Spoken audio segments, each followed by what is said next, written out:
Good afternoon. My name is Ann Brazo. I'm the founder of MPN Advocacy and Education International.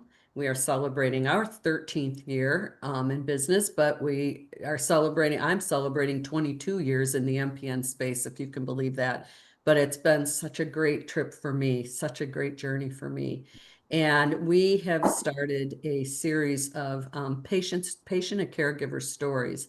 And today we're going to hear from two gentlemen who have had an MPN for quite a while, actually, and how they manage their chronic symptoms and how they manage their MPN.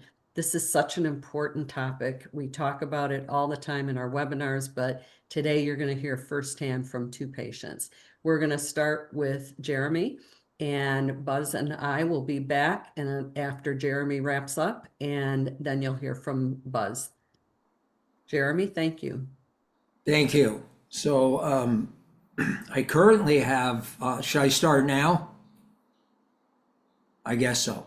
So Sure. currently I have myelofibrosis, CLL, and I also have heart failure, which was caused, my doctors believe, by the myelofibrosis, the anemia, which is they're just really starting to get around these days to really looking into the risks of anemia. But anyway, my initial diagnosis was in 1989, and so I've been around a while. It's 36 years with an MPN. I started with polycythemia vera.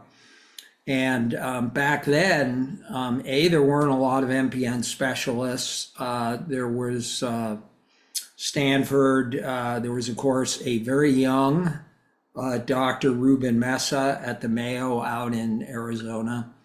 And there was, of course, Dr. Richard Silver at Cornell Weill. And so I lived in California at the time, and so I started at Stanford. And I think the most important thing that I learned along the way was that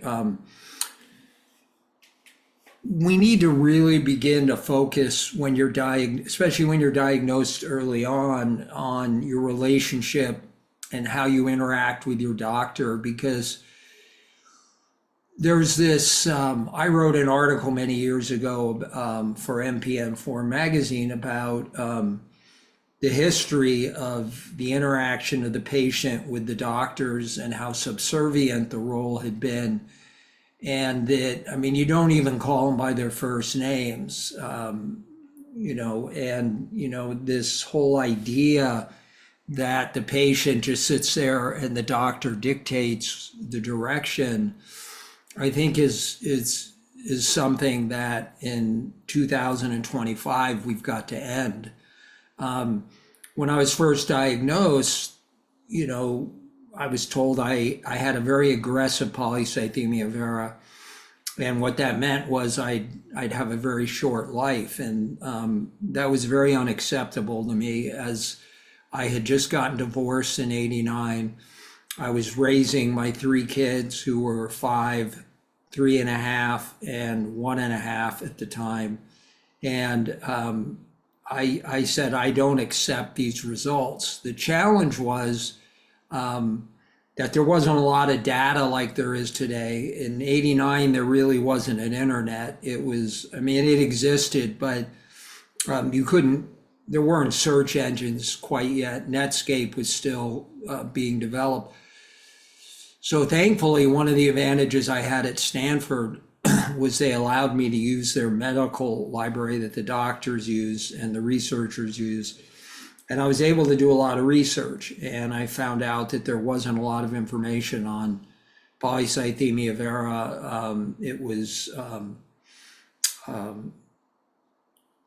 very limited. And so I realized that if I wanted to find information on how to treat myself and work with my doctors, that I needed to get another source. So I called the Livestrong organization, and asked them to send me every bit of data they had on cancer. And I started studying cancer, and because they had nothing really on MPNs at the time, which were called, this is how long I've been around, they were called MPDs. And it was an eye-opening experience because they were doing all this research on exercise and diet, but none of that was happening in the MPN community.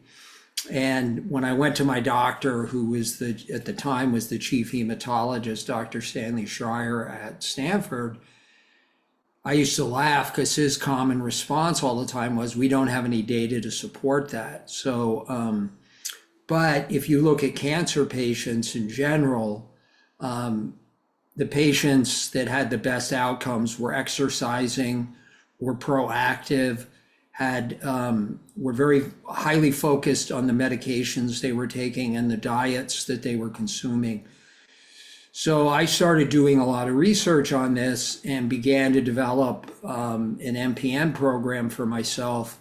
And one of the things that changed my whole view and vision on all of this was a meeting I had in New York with Dr. Richard Silver. And he was trying to convince me to go on interferon. And he told me that, too many patients think they're on an airplane and they're just taking orders from the pilot, and they don't react in a manner that is proactive. So he said, it's your responsibility as the patient to be very proactive in your relationship and question everything the doctor says.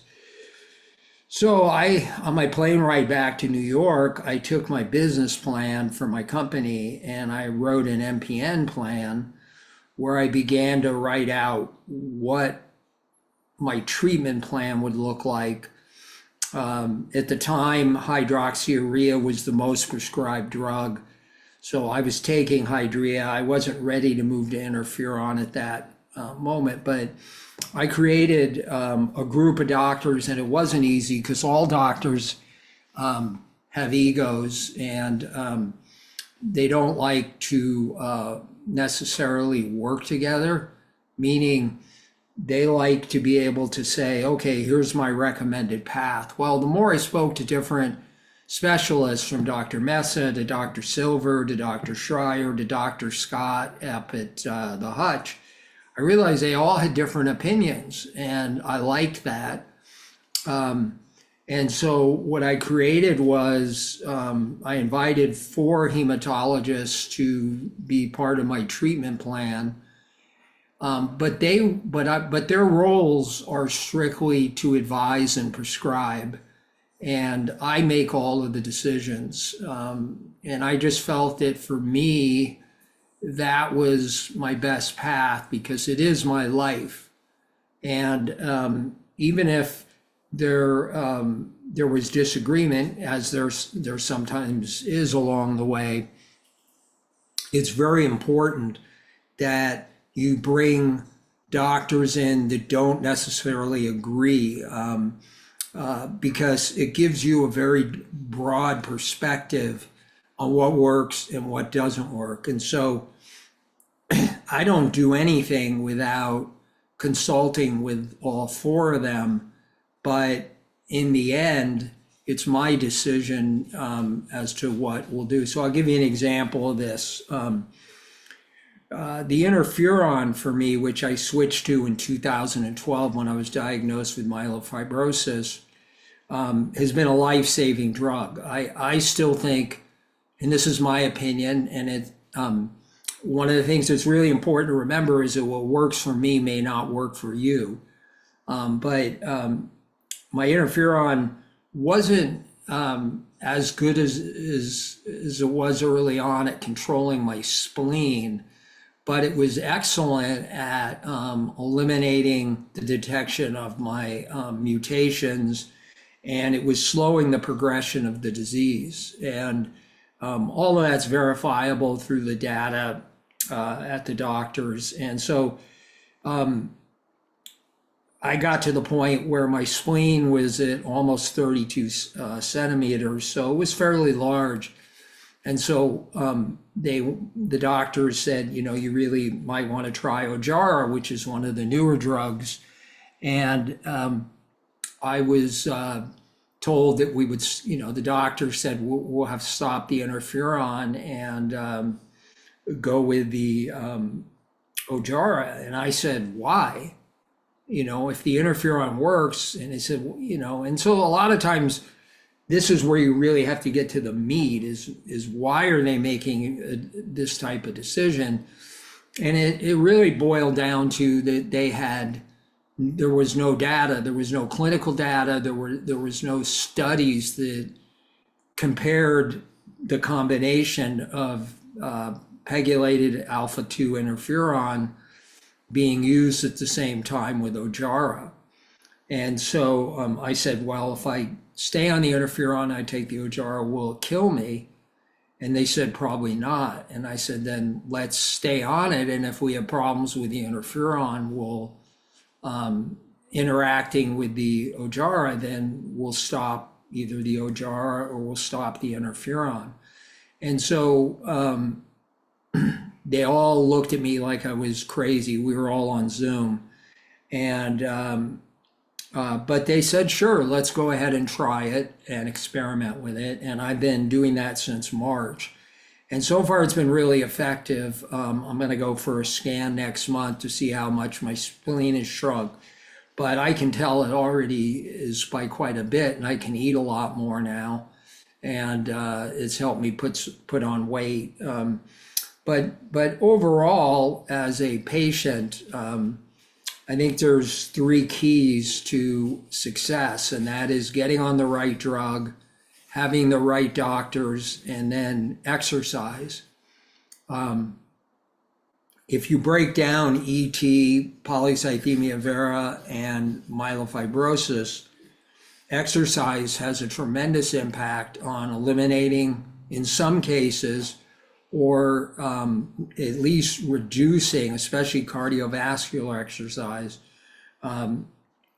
fatigue, which obviously fatigue is always cited as a big problem for patients. And if I get busy and I can't work out, my fatigue comes roaring back. And so for me, exercise has been very important. I also went on the Mediterranean diet, primarily because it's protective against cardiovascular issues.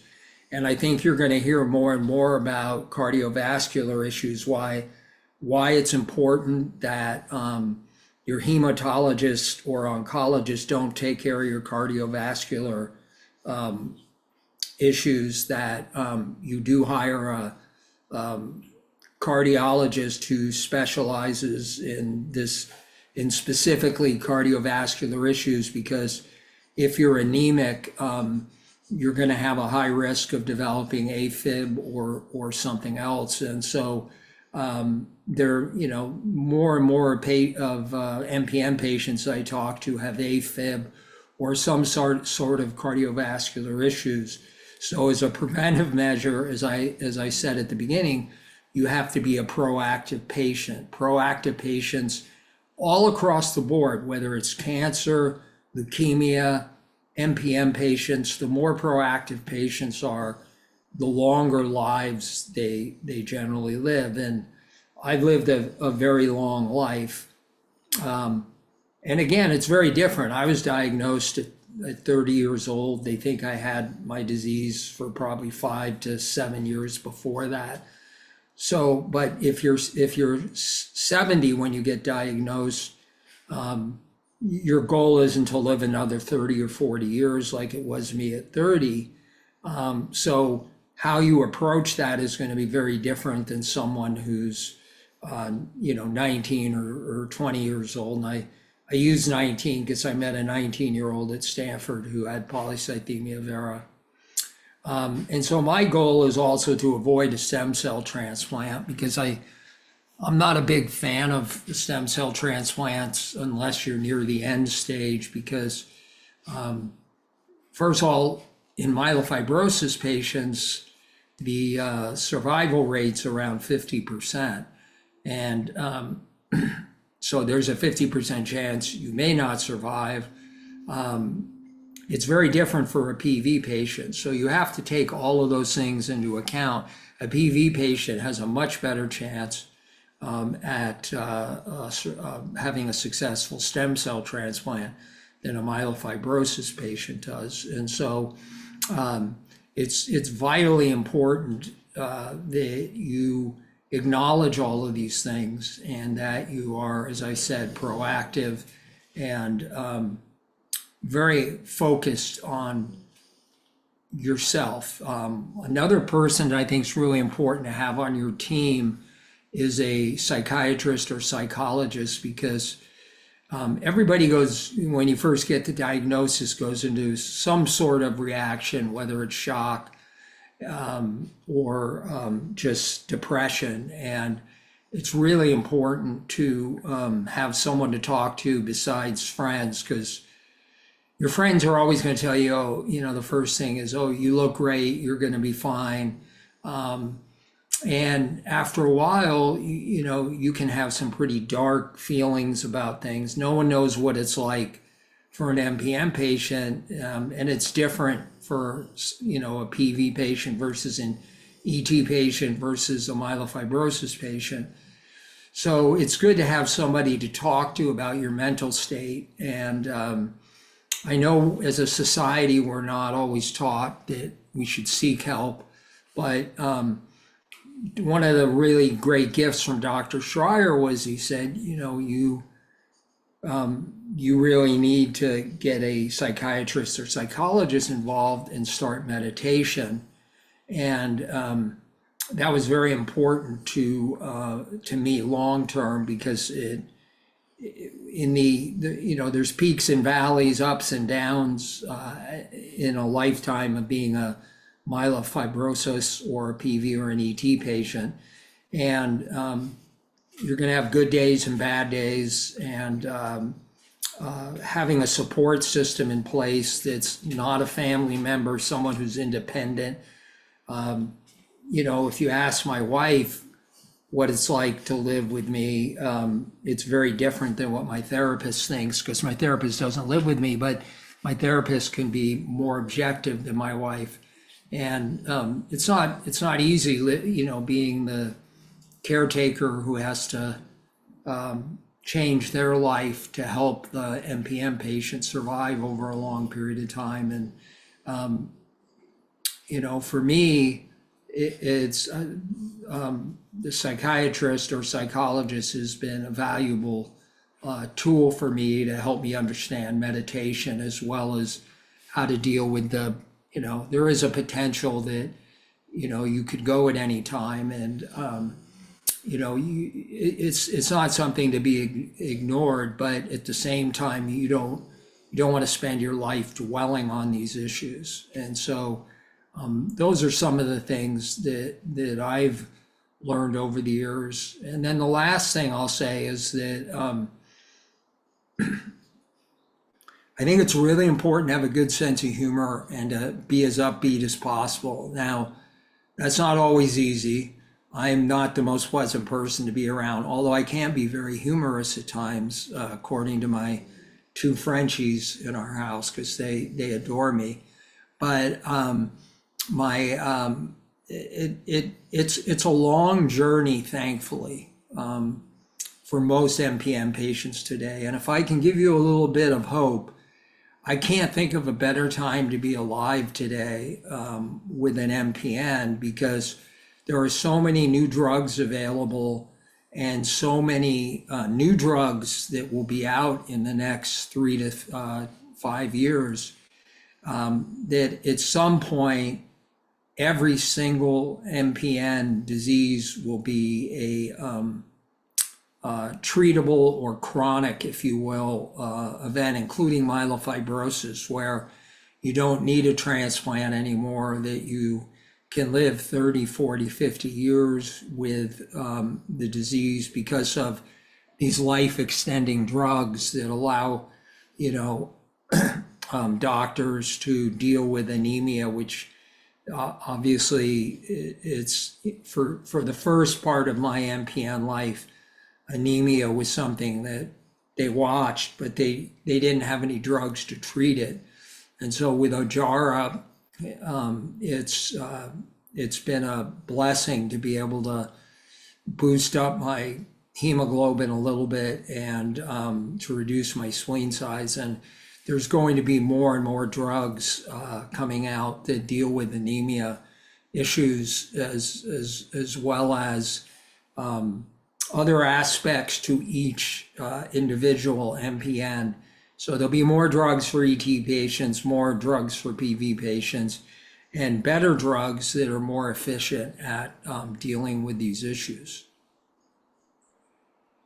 So thank you so very much. And this was so enlightening. It always is to hear from the patient. And you definitely took a path that not a lot of people take. And partially, part of the reason why some people can't is, affordability, being able to bring the doctors together and so on. But so many things you said resonated with me and will with the MPN community. When we come back after hearing from Buzz, we'll touch on some of those for discussion. And so we'll introduce Buzz right now, who I've known for many years, and he has attended so many of our events that I used to stand up at the podium and say, if you're familiar with the book, Where's Waldo? I would say, Where's Buzz? Because I knew he was in the audience somewhere. But anyway, it's great to see you, and you've taken a very different path and outlook as well. So I'm anxious to hear what you have to share with us today.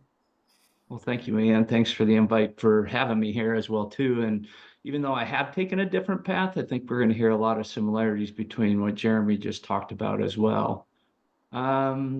53 years old. This is coming up almost on a 25-year journey for me. I think it's safe to say that what we're going to talk about here, I've experienced pretty much every typical MPN related symptom, I guess, probably with the exception of splenomegaly. The amount of issues I've had with spleen, I'm only mildly enlarged, have not had to deal with that. So we won't talk too much about that, but we definitely will touch on some of the biggies. And, I got to echo too, what Jeremy said about, taking charge of your own health. Put your health in your hands. It's the most important. When you look back over the time period here, when I was diagnosed, say, 15 years ago, I was repeatedly told, well, you aren't supposed to feel this way.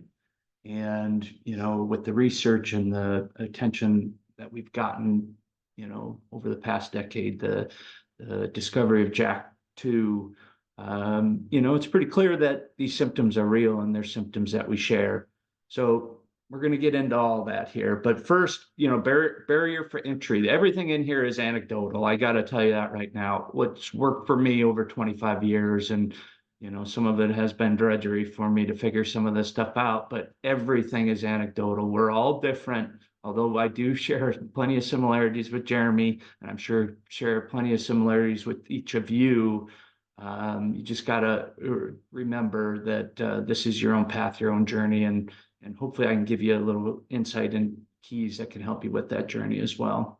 So the first thing I would say for me was finding a specialist, right? I think finding, there's probably 15 to 25 in the United States that this is really all they do is study MPNs, and your local hematologist, God bless them, they take care of you, but they don't necessarily see the volume of patients that you should be seeing with this rare disease. So, finding a specialist. And then if I had to go back and redo time, I'm not a fan of watch and wait, right? And I think probably all of you are encouraged to watch and wait. Well, little did I know, the pains that I was feeling that were actually clots in my legs recurring several times with major clotting events that I just went through and said, hey, this is a symptom of this disease where, that's the one that can actually, is life ending if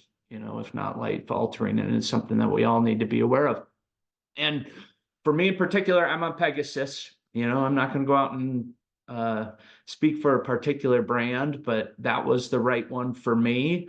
You know, I'm happy to say that my allele burden is down to 7%, which, you know, isn't, you know, they don't necessarily know if that's a good thing or a bad thing, but in my mind, logically, it has to be a good thing and it's heading in the right direction. So number one, find a specialist and build that relationship and partnership. And I go see them every 6 months. Second, which you probably aren't going to hear, is get a functional medicine doctor. So if you want to talk about the biggest alleviation of my symptoms is sitting down with a physician that I used to see every 6 months. I only see annually, but it's for about an hour and a half. We sit down, review blood work, things like that. And you want to talk about symptomology that was treated. My relationship with my functional medicine doctor has probably had more direct impact on my day-to-day symptomology than my specialist or my regular day-to-day hematologist. So that would be number two. Number three, for all you polycythemia vera folks out here, you know, obviously managing PV specific symptoms, the headaches, the difficulty breathing, the things that you know that you need to do when you know you need a phlebotomy. You know, those are symptoms I'm not going to spend a lot of time talking about, but you know, you will, if you're new to this, you will eventually get into the rhythm of walking into the doctor and knowing, yep, I need a phlebotomy today, because you recognize those symptoms, the high blood pressure, things like that, the pulsing in your head. So, but going back to watch and wait, I think that's, you know, what do phlebotomies do? They're driving, you know, iron deficiency. And what does iron deficiency lead to? Fatigue, right? There is no doubt about it that fatigue is caused by, in no small part, by iron deficiency. So, you know, having medication that can help do cytoreduction so that you don't need to phlebotomize, I'm a big proponent of that. So with those three basic things out of the way, you know, we're going to talk about, this is an inflammatory disease, right? I think when you think about it, it's like, you know, when I clot, it's because I'm inflamed, right? It's, if I'm fatigued, it's because I'm inflamed. It's a nature of our condition. And I think a lot of it is, it just seems so random, right? At times that, you know, why could I be feeling great one day and then the very next day I wake up and I feel like someone beat me over the head with a club? You know, so I became very curious, right? A matter of fact, I would say the first decade of having this disease, you know, I saw a lot of specialists and got a lot of shoulder shrugs and go, right? And I go, wow, maybe this is what it feels like to get old. You know, I just didn't believe that, but I started becoming curious. You know, I don't want to be another guy that comes along and says diet, exercise, sleep, you know, all those things, and all those things are true. But when you hear them over and over again, and it's like, it's just overwhelming and there's just way too much. And so I kind of wanted to give a little bit different spin on it. And if I had to give a title of this talk, I would think it would be probably Sleep is the Cleat. Okay. Everybody's familiar with a cleat, especially if you're a boater, or maybe, hey, you raised a flag up the flagpole every single day. What's the point of a cleat? It's a place to cinch off a rope to keep you from flying away, right? And so if you look at my 20-year plus year journey of trying to manage my symptomology, the last two really has been focused on sleep. And I've been a poor sleeper my entire life. I've claimed to be an insomniac since the 4th grade. You know, if I got a 3-hour solid of sleep in a night, that was a lot. And what I'm realizing is a lot of the things that I've been doing over the course of the past 20 years, which whether you have the disease or not, that forces you to do it, you probably should be looking at doing similar. All of that led to, wow, my indicator, my weather vane, my best indicator is, did I have a good night's sleep? And if you become curious about what are the things that make you sleep, you can start making those changes in your life uh, towards improving your overall MPN symptom relation. An example, is let's go into diet, right? Whether it's what you eat or when you eat it or how much you eat it, right? Those three things, those three decisions always have some sort of variable impact on my sleep, right? Maybe it's the caffeine. Maybe it's the relationship to gluten, right? There was once a time where I thought I was had a gluten intolerance, and lo and behold, I think continuing with my curiosity, I definitely felt better not eating gluten. But then I realized actually it's probably the stuff that I'm eating in that sandwich that is causing me the issues, and I've made some pretty good strides there as well too. So when you look at that, so diet is a big piece of it. Can you get curious about what you're putting in your body? Let's face it, your cellular makeup is based 100% on what you put into your body. It's not only what you are, what you eat, that old adage, but it's also you are what you ate, right? And what are those things that you are putting in your body, and how do they react to them? There are some things that I have eliminated from my diet. There are some things that I've made sure that I include in my diet that help me in the long term, but also has helped me to understand that I do sleep better. Exercise, right? I'll go back to timing, amount, type, things like that, all impact how well I sleep at night. And one minor change or one little bit of difference can totally impact how I sleep. And that's my barometer of going, okay, I got to take a look at that. What did I change there? And how can that help? And then, eventually do I end up sleeping better? For me, moving every day is the price of entry. It is exactly what needs to happen. And, I started with yoga. I started in 2005. I've been a daily practitioner probably the last 15 years of yoga. I do it every single day. There's a lot of variety of different yogas out there. But you got to do the ones that feel good for your body.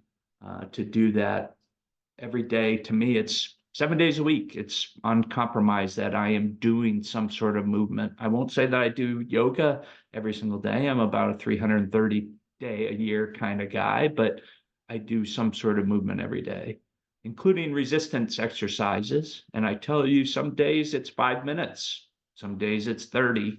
Very rarely is it ever above 30. And I do a lot of body weight resistant exercises. And my girlfriend, she's a personal trainer, and she's saying, you got to lift heavier, you got to lift heavier. And quite honestly, I'm a believer in, I just need to move my body. And sometimes I wake up stiff and sore, and I got to be able to do that. And sometimes I got to take it easy in order to do that.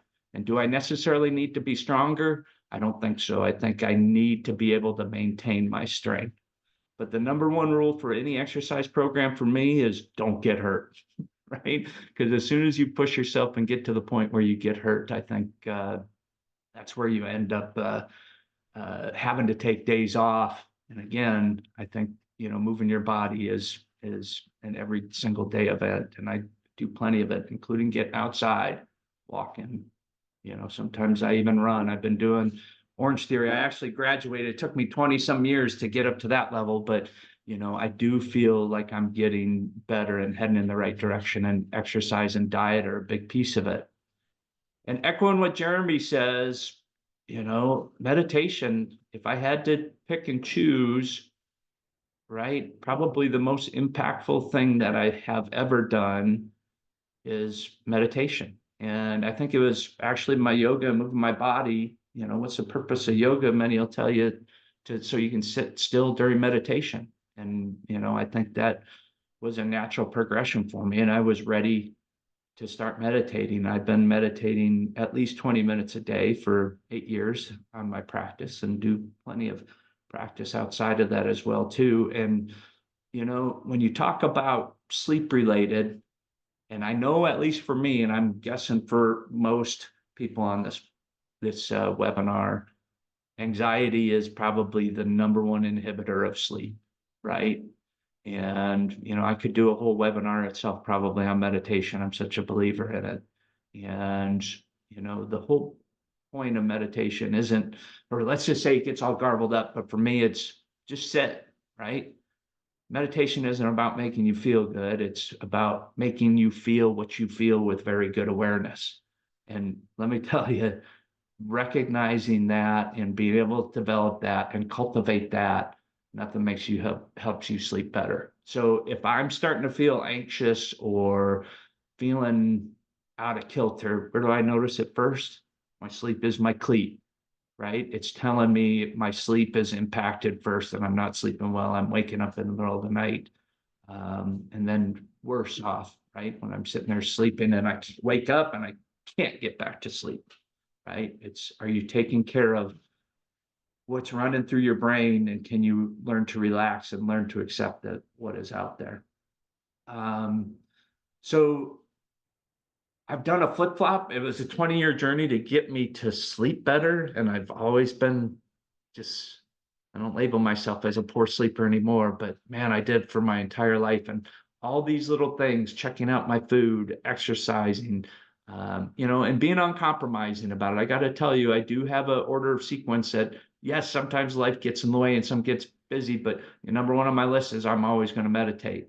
Number two, I'm probably is generally going to be some resistance exercise. Number three is going to be yoga, and four is going to be some cardiovascular fitness type stuff. So having that priority, because sometimes life does get in the way that you have to get up at 4 a.m. to go somewhere to hit the airport, so things like that. It's just, you just have to prioritize and adapt. Um, I think, so I guess what I'm saying is 20 years of being curious about what I put in my body, how I treat my body, and everything related to that has led to me to sleeping better. And now flipping it on its ear 20 years later, I'm using sleep as my barometer to tell me that something has changed, something is causing me to feel worse. Can I sit there with awareness and figure out what that is and make sure that I'm adapting to do that right? Because here's my thing. We vary by symptoms on a regular basis. I don't believe it's random. I really do not believe it's random. I believe that we picked up an infection. We got aggravated by something, either mentally, physiologically, whatever we put into our body causes us the day-to-day variation related to our symptoms. And to me, sleep is my cleat, that I can go out there and recognize that something has changed just because my sleep has changed, and that I can go and become curious and figure out what that is. Well, I'm very impressed. And if Jeremy comes back, I have several things I've written down here. Hi, Jeremy. Hi. And both of you, very, very different approaches, but very also some similarities, as you said, Buzz. But a couple of things resonated with me as a person who talks to patients frequently. And yes, it's a very heterogeneous disease group. I mean, two people can be in a room with us and have the same disease and be very, very different in terms of symptoms and in terms of treatment. And the interesting thing is, what I have found over the years is sometimes patients on the West Coast are treated very differently than those on the East Coast. It's just phenomenal to me. So, in some cancers or some other diseases, this is the protocol, this is how it works, blah, blah, blah. It just absolutely doesn't in the MPN space. It doesn't. And so I have to say how much I admire both of you for taking the bull by the horns and coming up with your own ways of dealing with your chronic illness. I think it's very important to mention the mental health issues and in speaking with very young patients and older patients, we all have our issues every day, and we all have our, um, sometimes we're up, sometimes we're down, but mostly we're even. And so with an MPN patient with a chronic illness like this, and I lived with a person with a chronic illness, and I know how it can affect the whole family. And so that was my question to both of you is when you were diagnosed and when you were having symptoms, how did it affect your relationships with your children, with your wife, with, the people in your family? Jeremy, do you want to answer first? Sure. My children were very young when I was diagnosed. So it was 5, 3, and 1.5. So in the beginning, it was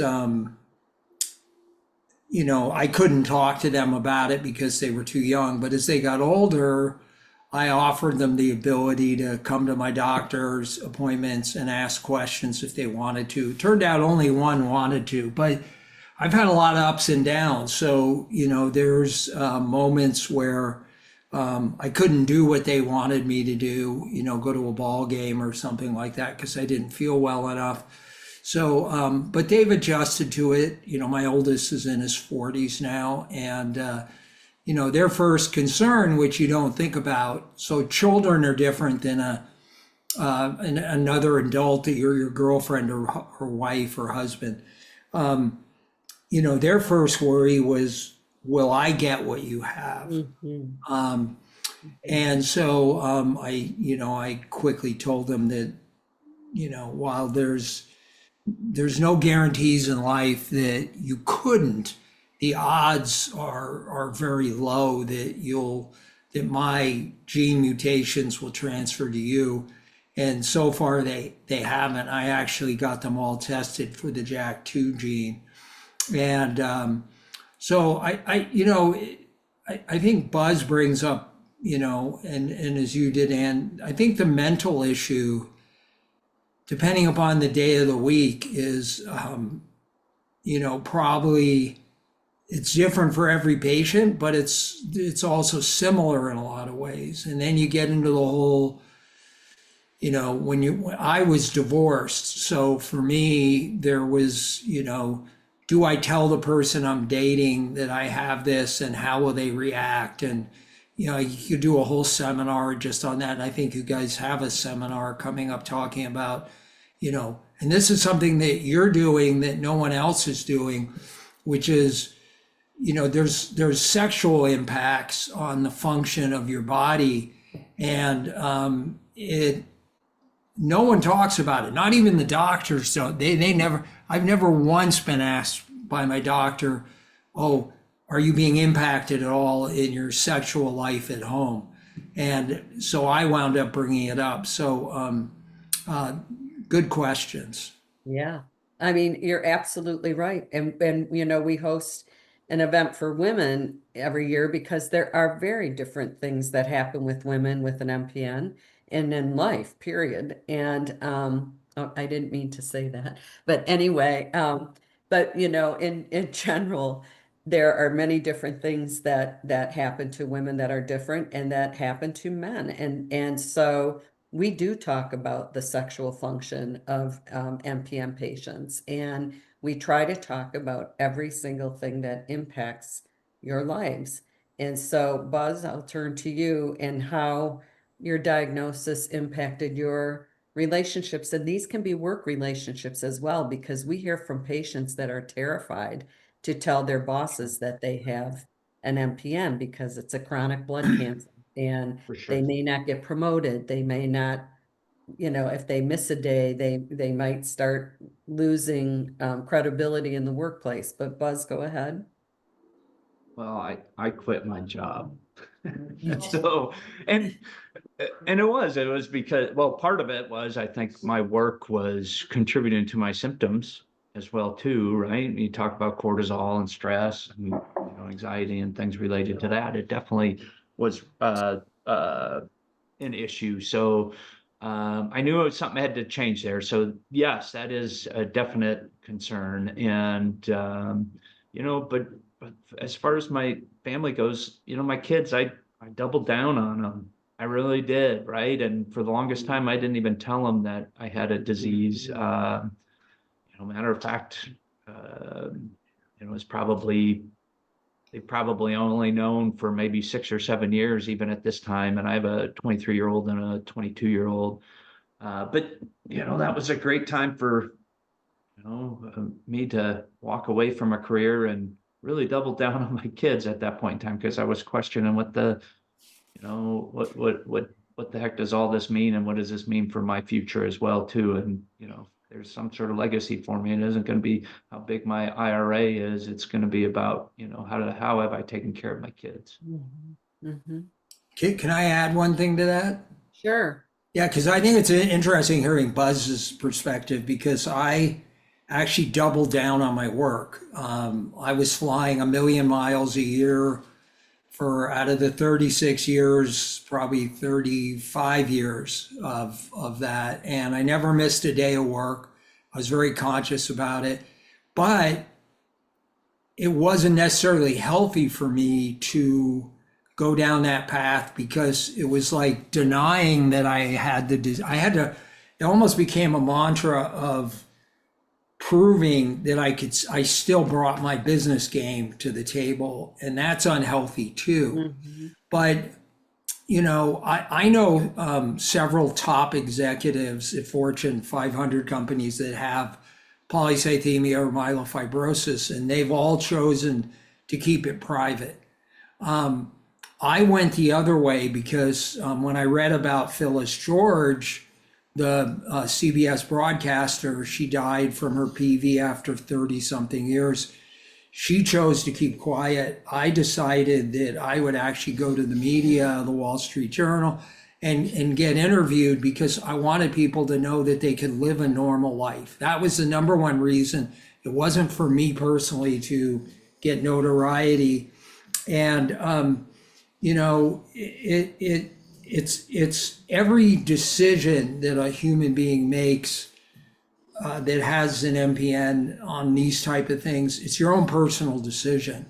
It's not something what worked for me might not work for Buzz. What works for Buzz might not work for me. So it's just important that you be authentic to who you are and follow your path, not someone else's. Mhm. For sure.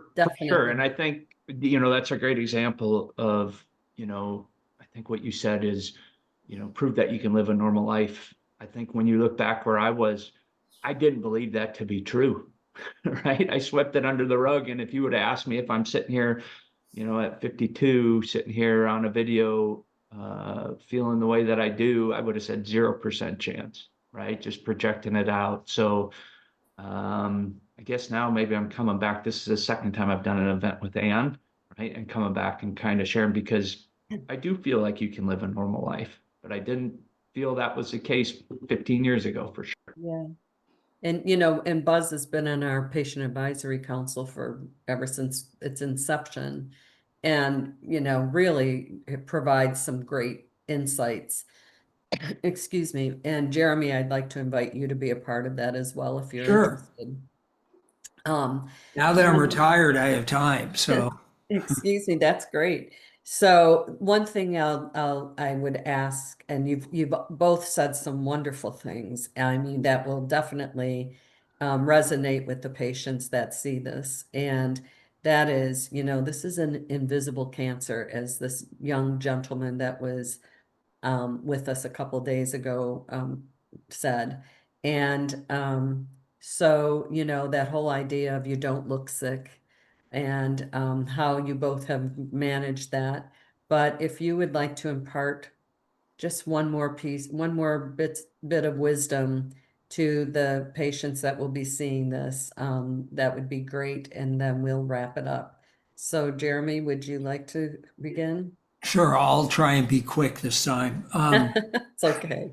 I have a problem with that. I do too. So as an MPN patient and someone who's been around for quite a while, been around the block a while with this disease, anyone who's diagnosed today or has had the disease for a while, you are at the forefront of the greatest advancements in the history on MPNs. You should be hopeful. You should be looking into, as Buzz said earlier, getting a specialist because the specialists know about all these drugs that are out there and what's going on. Like Dr. Mesa, Ruben Mesa is, to me, when it comes to the day in and day out of managing patients, there isn't anybody better. And he'll talk to you. I mean, that guy's called me at my home at 1 a.m. to talk about stuff. I mean, he's just there's a guy who needs some sleep. He's so busy, No but kidding. He just got another promotion too. yeah. And so I think patients, when you hear about different cancers, it's scary. It's, all this other stuff. But when I was first diagnosed in 1989, the best thing that happened to me was when I went in for my phlebotomies was that there were like 20 people that had AIDS that were in the infusion wards that had like 2 weeks to live. And I sat and spoke with them and held their hands and we talked. And I realized that no matter what was happening to me in my life, there's always people that it's much worse. And they inspired me. And I vowed to every one of those patients that I would fight until the very end. And now today, we are just seeing so much progression and a sense of urgency to find a cure that, if you get to the right research centers and doctors, as Buzz was talking about earlier, you really give yourself the greatest opportunity to live as normal a life as you can live with an MPN.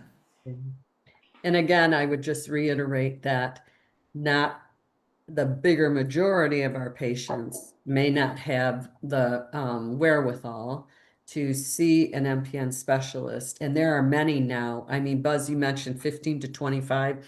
I would say there's probably 50 to 100 now in the United States. And we know most of them. I know. And Dr. Mess has been our scientific advisor and our partner for years. And we'll be at an event in North Carolina on the 21st of August with him again. And but there are so many others. And one of the things that I love about the MPN docs is they are willing to meet with your physician if you are in the middle of nowhere and you want an MPN specialist, there's some finagling that has to be done, some calling. We tend to help out with that sometimes.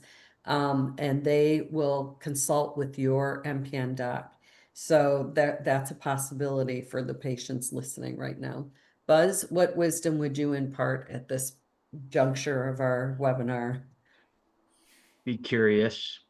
I think that's probably the biggest thing. I think when you look back and go, oh, and hearing the doctor saying you shouldn't feel this way, I wish they would have told me you don't have to feel this way, right? Because I think that's kind of how I look at it right now, is that through my own curiosity and figuring out, what isn't quite right, what's not feeling well, and tweaking and learning and just be curious.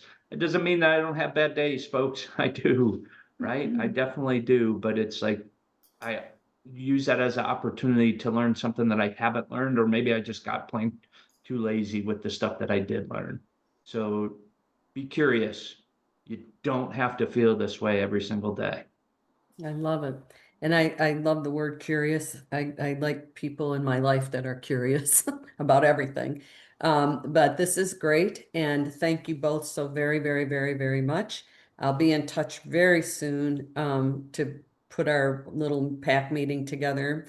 And there's always lots to talk about, and there's always so much more. And we'll address some of these issues we even brought up today that haven't really been in the forefront for a while. But I so appreciate your time. Thank you both very much. Thank you. Thank you. Nice to meet you, Buzz. Likewise, Jeremy. Thank you.